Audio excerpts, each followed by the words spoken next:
So grounded in the body, we join together for a Dhamma sharing, Dhamma community time. And I'll start with Namo Tassa. Namo Tassa Bhagavato Arahato Samma Sambuddhassa. Namo Tassa Bhagavato Arahato Samma Sambuddhassa. Namo Tassa Bhagavato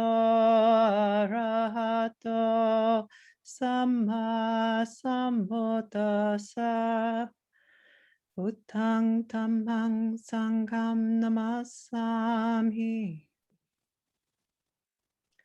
So that's veneration to the Buddha, to the Dhamma, and to the Sangha, which is our blessing to have handed down to us for these many, many, many years, that the Buddha Dhamma Sangha is still alive in the world. And I just want to start by saying, I do not consider myself a Dhamma teacher.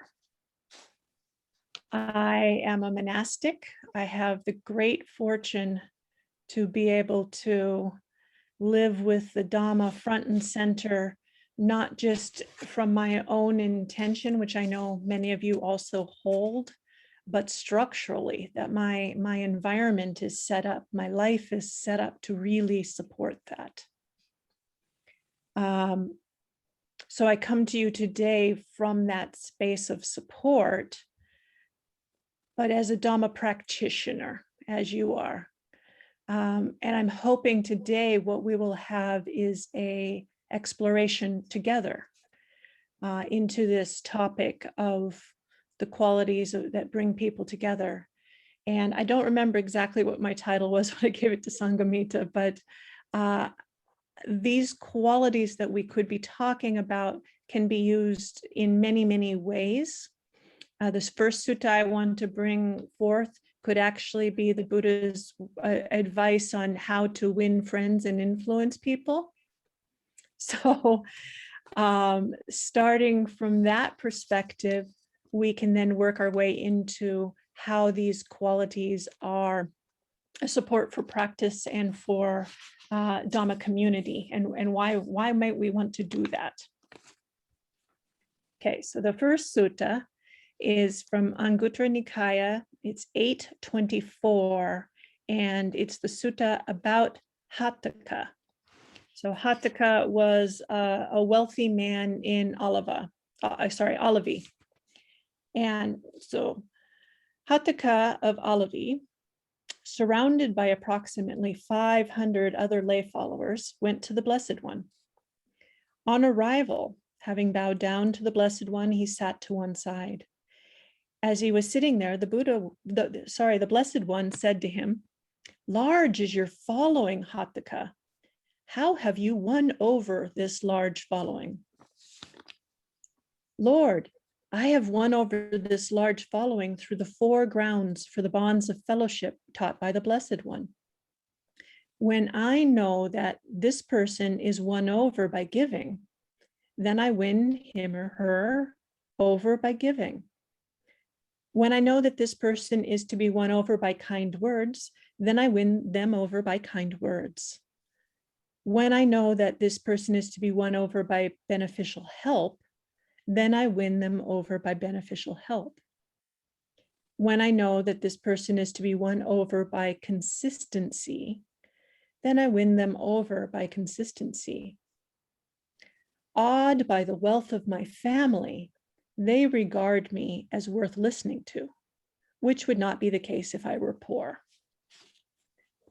So Hataka also, he's acknowledging that his position in society affords him an initial receptivity that others may not have. but he also is cultivating 4 ways of relating to people so that they can come together for a common purpose. These are qualities of a leader. I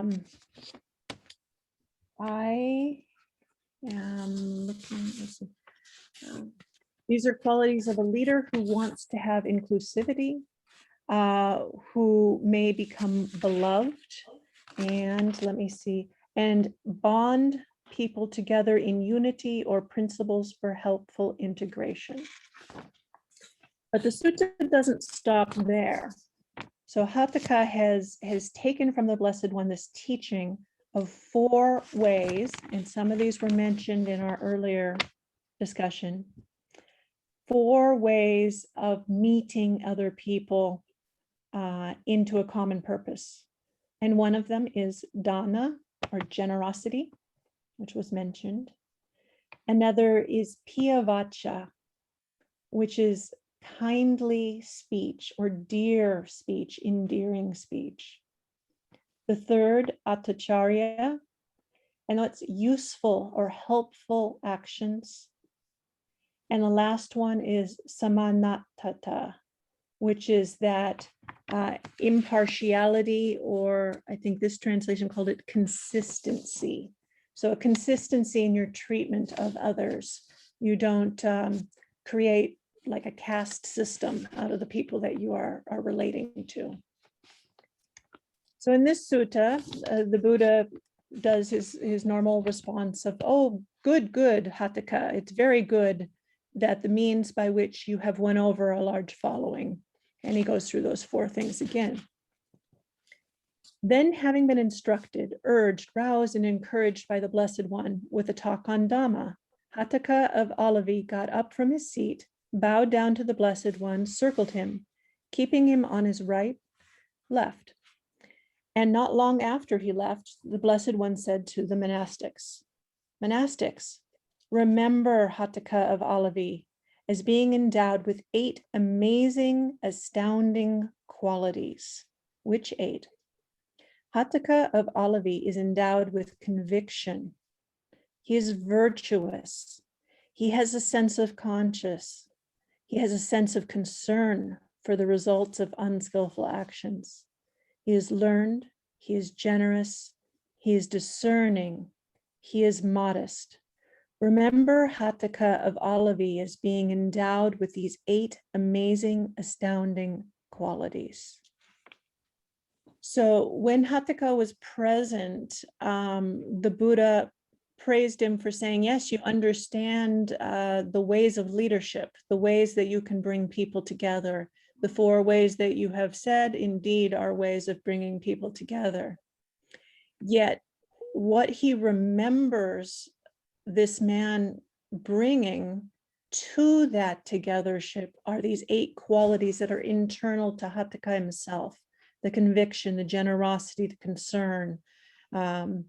These qualities are what made the alignment of his leadership wholesome in the world.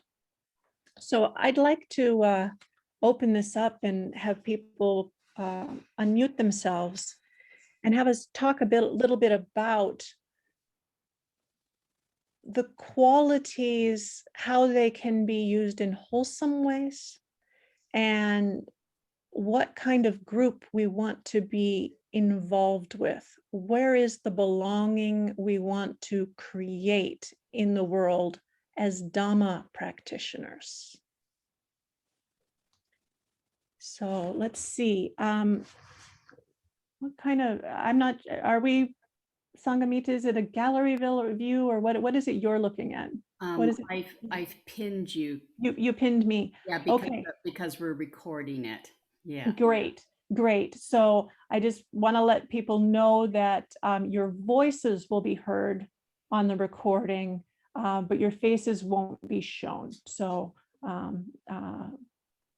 feel free to share whatever you would wish, knowing that it will be recorded. Is that correct, Sangamita?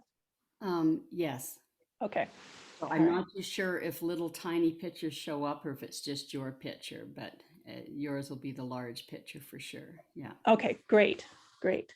So I'd love to make a comment. It may not quite address what you said, but when I first read this sutta, I mean, the Buddha is called a good psychologist. So this just made me almost laugh, because in my psychiatry practice, I use this little book called The Five Love Languages. And I thought the Buddha did it 2,600 years earlier. Because this book was saying the exact same things the Buddha was saying.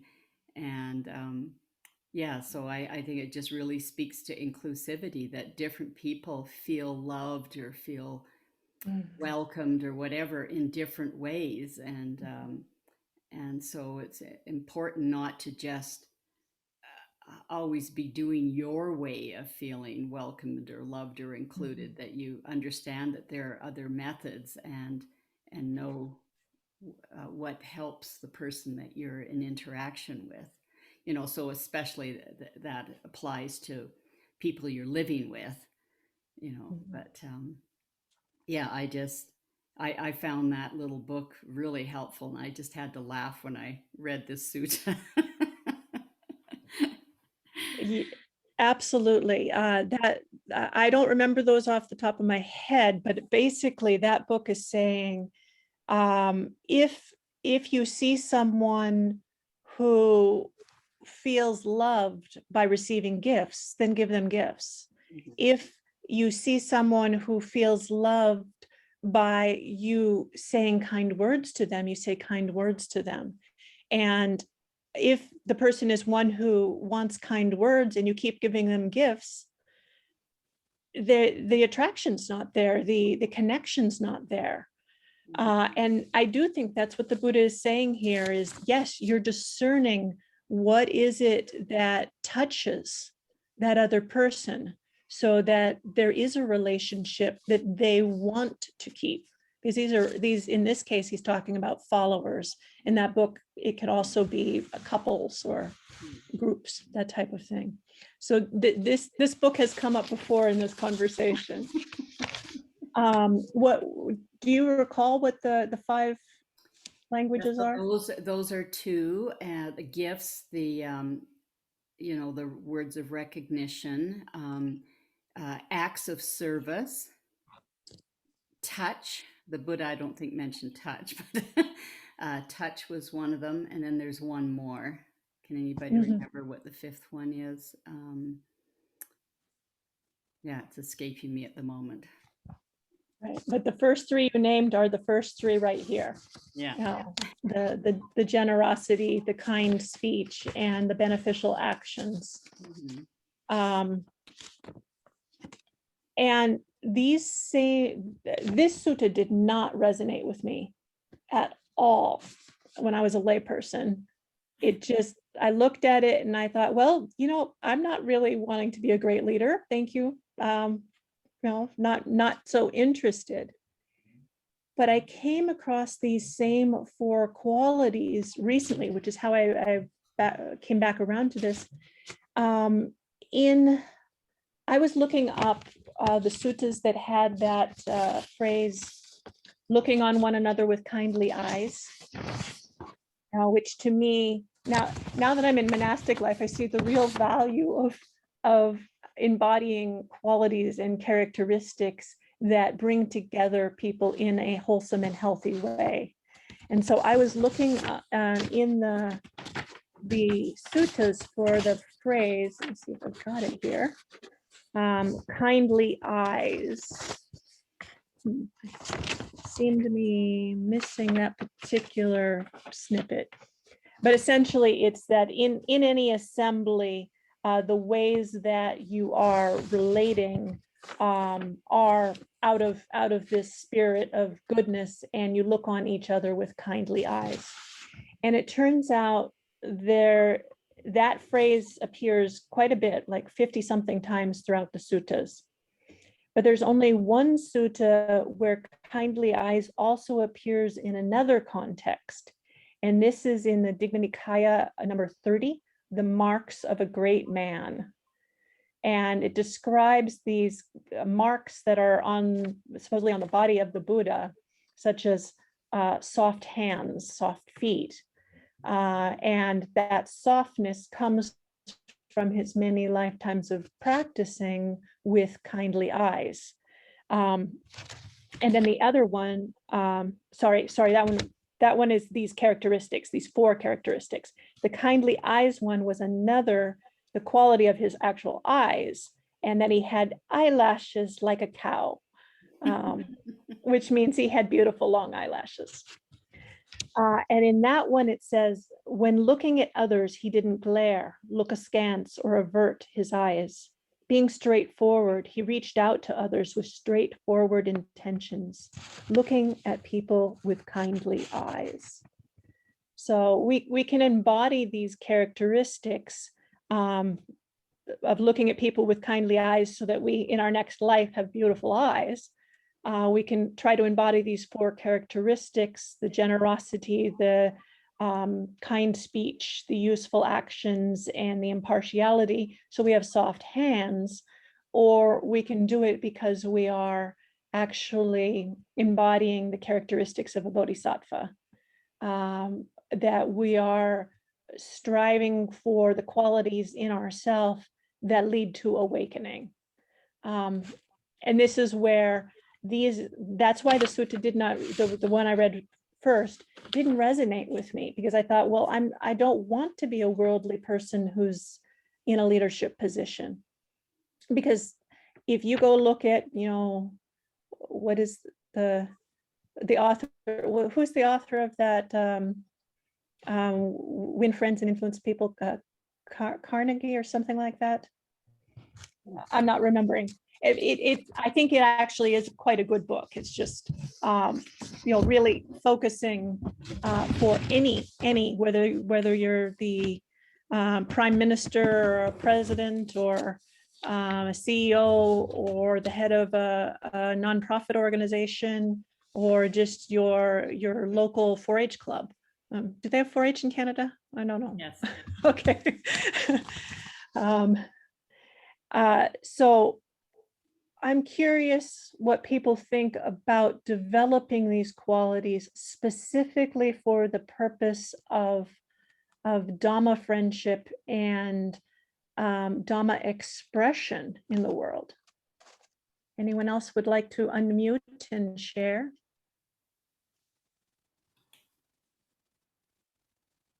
Yes, thank you. That struck a chord in that when you spoke of the softness, soft hands and kind eyes, it just, I got this feeling of softness versus rigidity, and how when we do life with that rigid, harsh state of mind, how we come across versus that softness, that openness, that gentleness. That was quite somatic for me.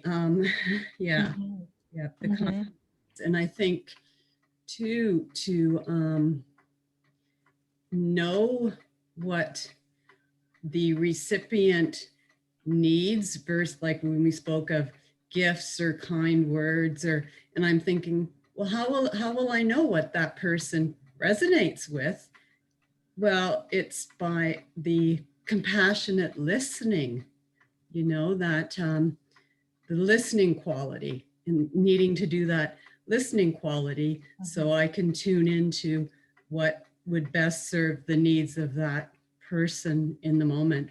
Yeah, very, very moving for me. Thank you. Thank you for that sharing.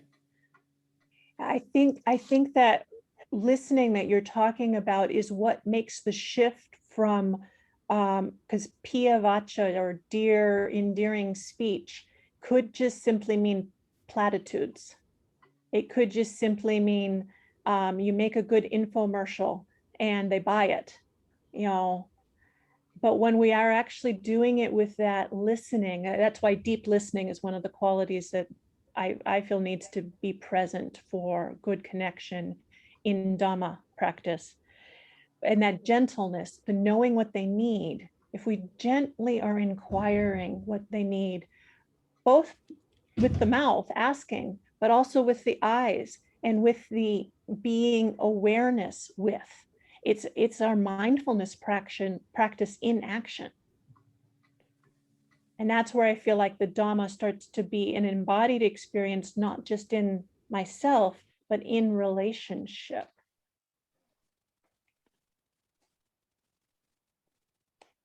Okay. Let's see, I see Sundeep, I see your box lighting up. Do you have something to offer?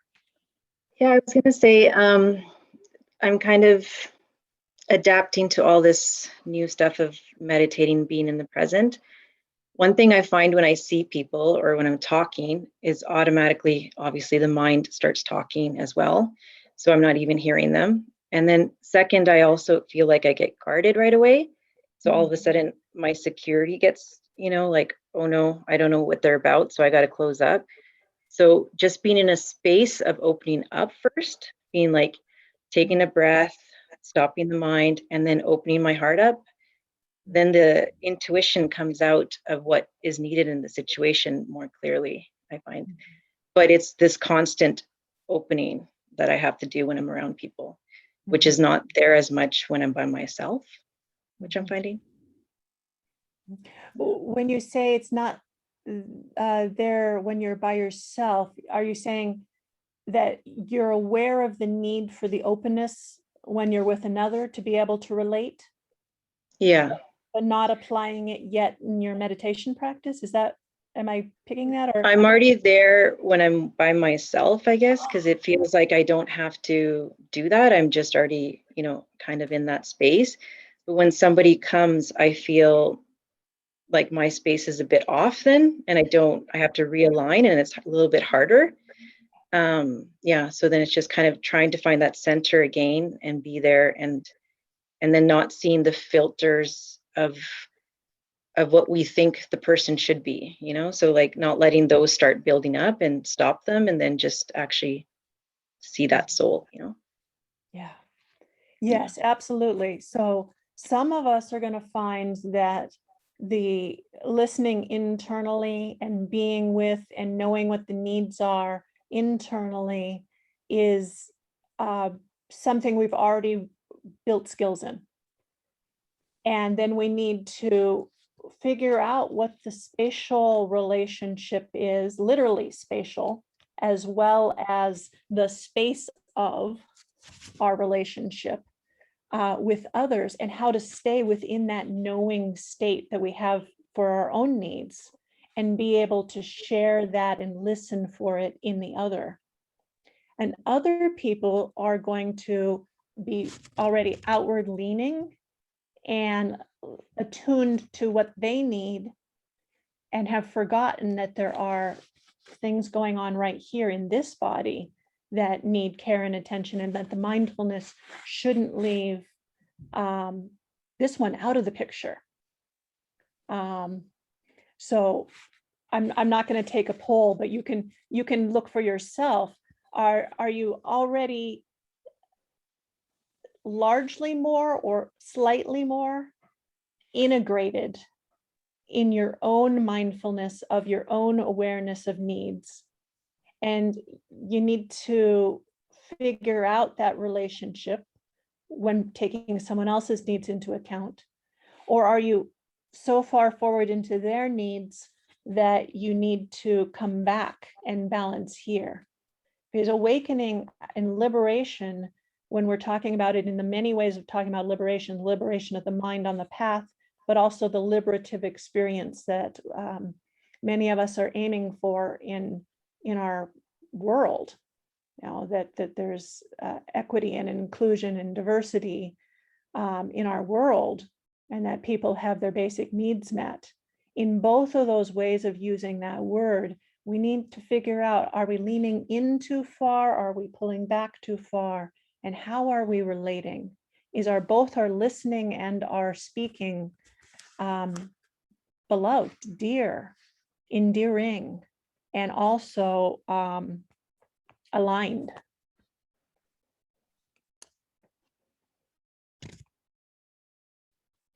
Would anyone like to follow up on that or bring in another quality that works for them?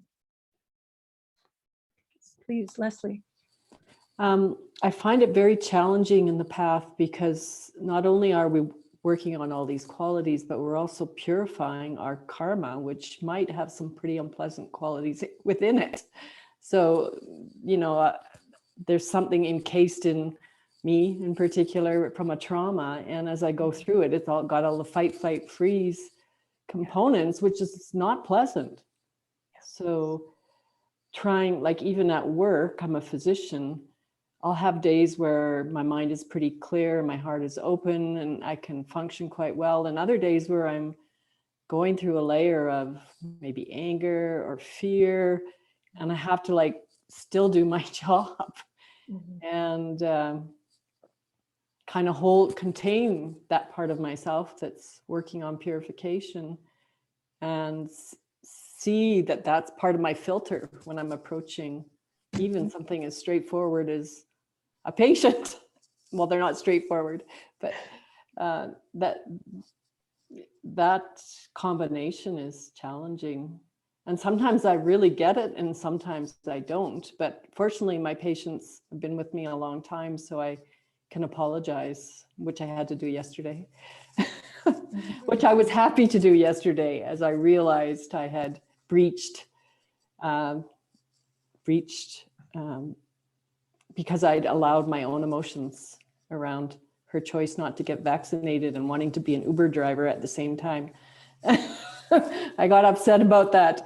And so, it's challenging, especially, well, for me, it's because of trauma to have to work through that. And then I want to say one other thing. I looked up the 5 love languages, and the 5th one is spending quality time.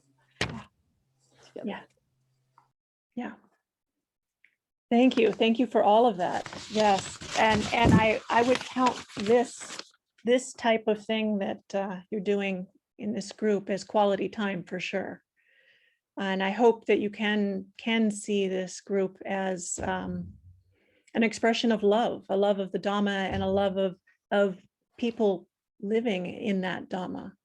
Leslie, what I hear you saying about your practice is in alignment with integrity and knowing that conditioning can get us out of alignment.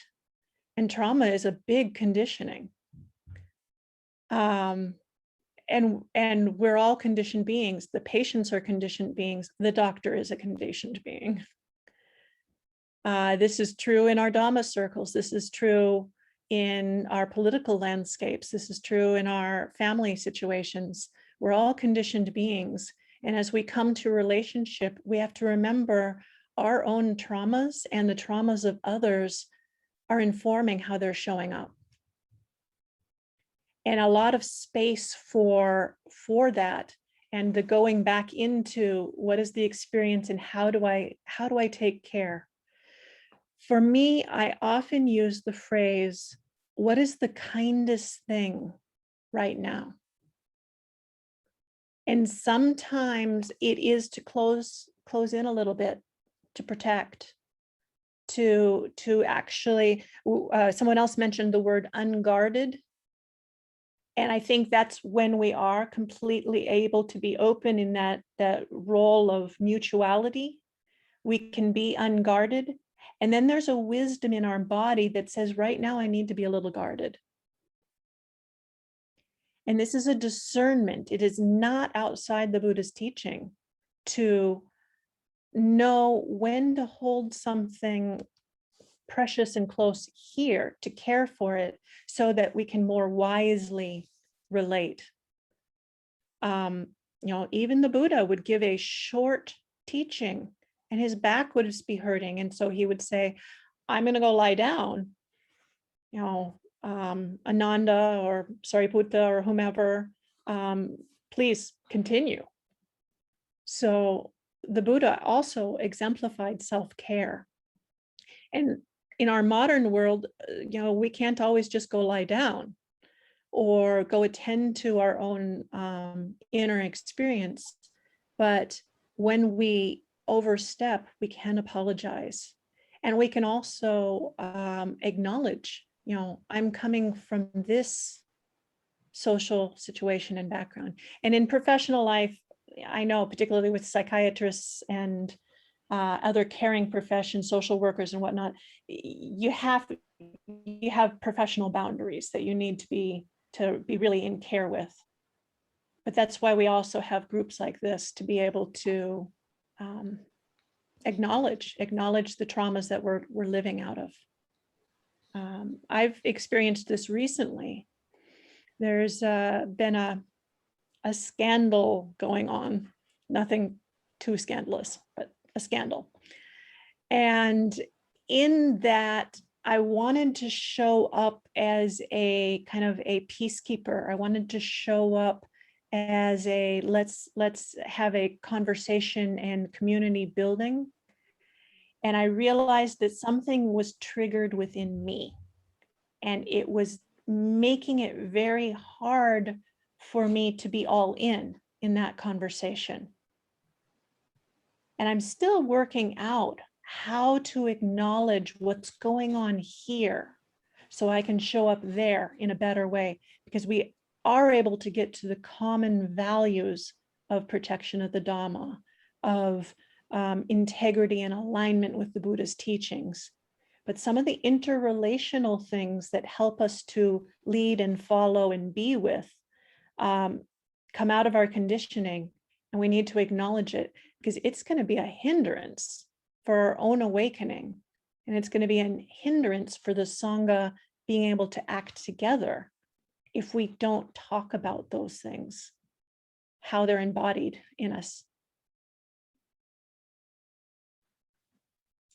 Yes, please, Corey.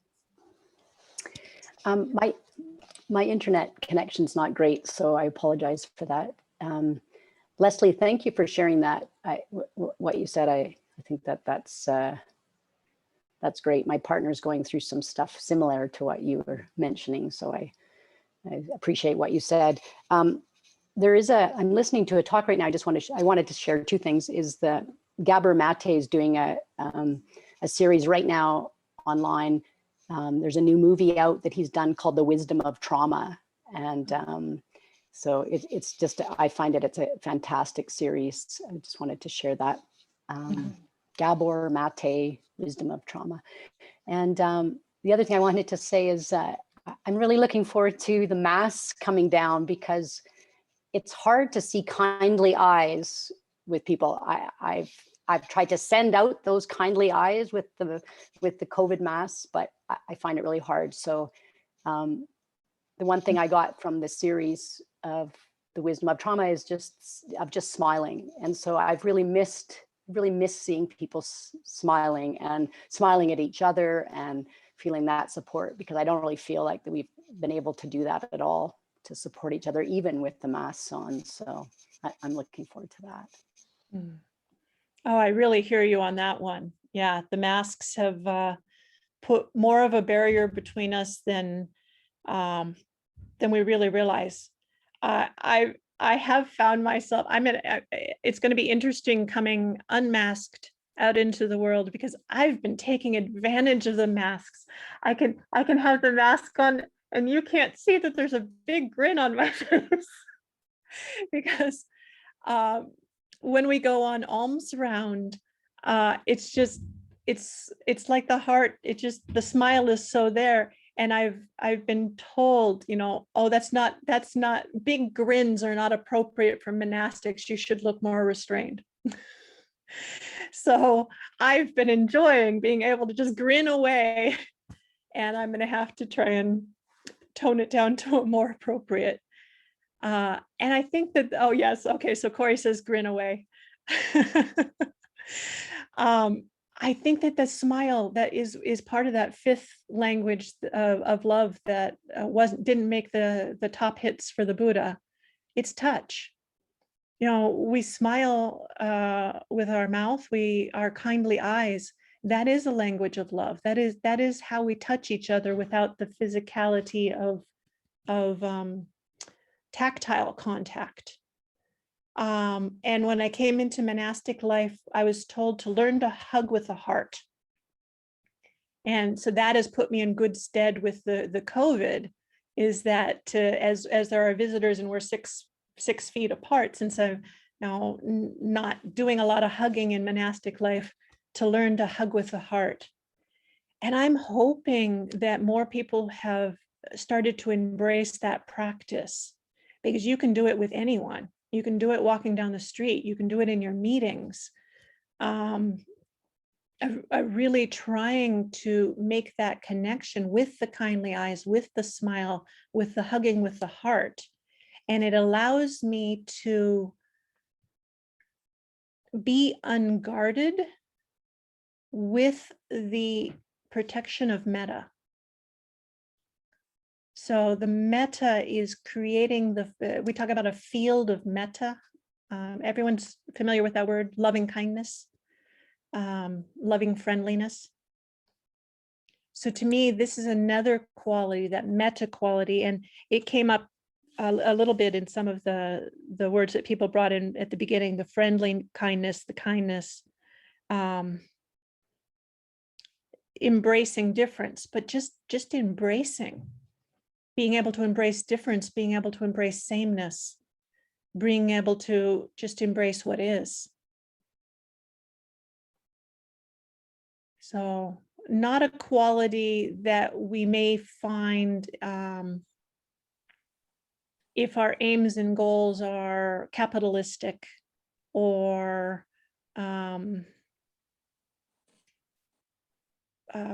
any one of these isms that are putting us toward things that aren't leading toward liberation or inclusivity. Those are the characteristics, I think, that help set us apart, that help keep us aligned with the Dhamma. What else? What else comes to people's mind? One thing I have to say that shuts me down is judgment, either self-judgment or feeling other people judging. I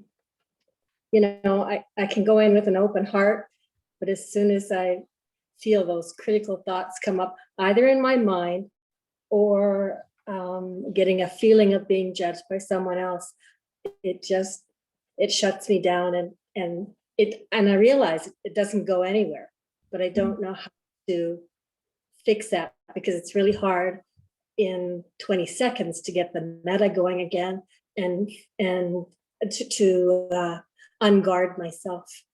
Mm-hmm. So this is the judgment of someone judging you, if someone is, or you judging someone. No, I don't find, I'm usually pretty open-hearted, but the judgment comes from my own mind.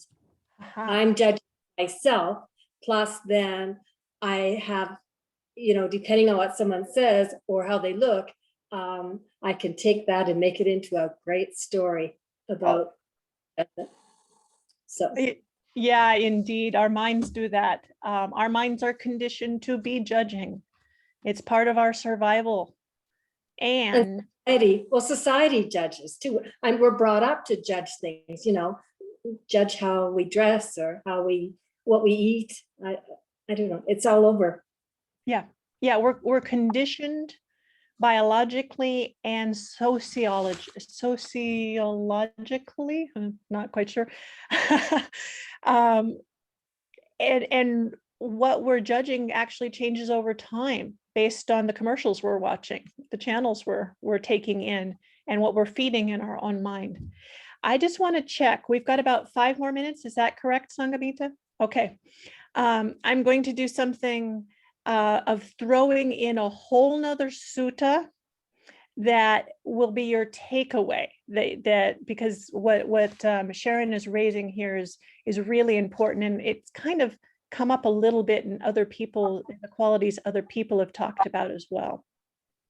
And Sanghamita, I can send you, Linda Furrow is here right now.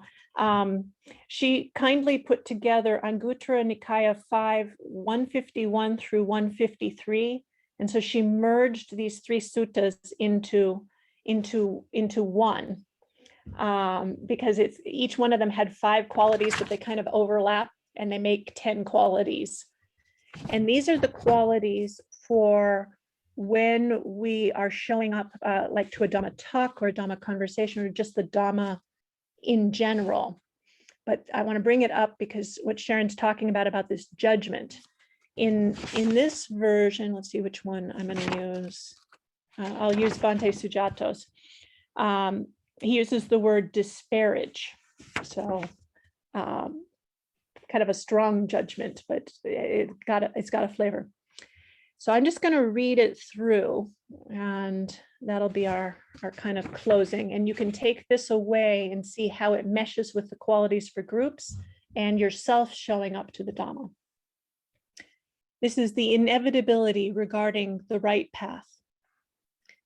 Someone with 10 qualities is unable to enter the sure path with regards to skillful qualities, even when listening to the true teaching, even when listening to the Dhamma. What 10? They disparage the talk. They disparage the speaker. They disparage themselves. They listen with distracted and scattered mind. They attend improperly. They're witless, dull, and stupid. And in that one, we're not talking about intelligence. We're talking about more like sloth, torpor. I don't have my wits about me. They think they know what they don't know. They listen to the teaching bent only on putting it down. They listen to the teaching with a hostile, fault-finding mind. They're antagonistic to the teacher, planning to attack them. Someone with these 10 qualities is unable to enter the sure path with regards to skillful qualities, even when listening to true teaching. Someone with 10 qualities is able to enter the sure path with regards to skillful qualities when listening to the true teaching. What 10? They don't disparage the talk. They don't disparage the speaker. They don't disparage themselves. They listen with undistracted and unified mind. They attend properly. They're wise, bright, and clever. They don't listen. They don't think they know what they don't know. They don't listen to the teaching bent only on putting it down. They don't listen to the teaching with a hostile, fault-finding mind. They're not antagonistic to the teacher and not planning to attack them. Someone with these 10 qualities is able to enter the sure path with regards to skillful qualities when listening to the true teaching. And I think these merge with the qualities that we've been bringing together in our conversation today. And I hope that you can take this away and continue developing all of the most wholesome qualities in your practice and in your life and in your relationships. And that you'll set aside seeing where they were conditioned, the unwholesome qualities. And that takes time, it takes dedication, it takes work, and it takes the qualities that we are cultivating to be able to work our way through those unpleasant stuck spaces. So I offer this with all of the offerings you've made and collectively as a Dhamma community moving forward. Sadhu, sadhu, sadhu. All right. So shall I do a blessing chant, or what would be appropriate here? That would be lovely. May you have every good blessing. May all the devas protect you. By the power of all the Buddhas, may you ever be well. May you have every good blessing. May all the devas protect you. By the power of all the Dhamma, may you ever be well. May you have every good blessing. May all the devas protect you. By the power of all the Sangha, may you ever be well. Thank you.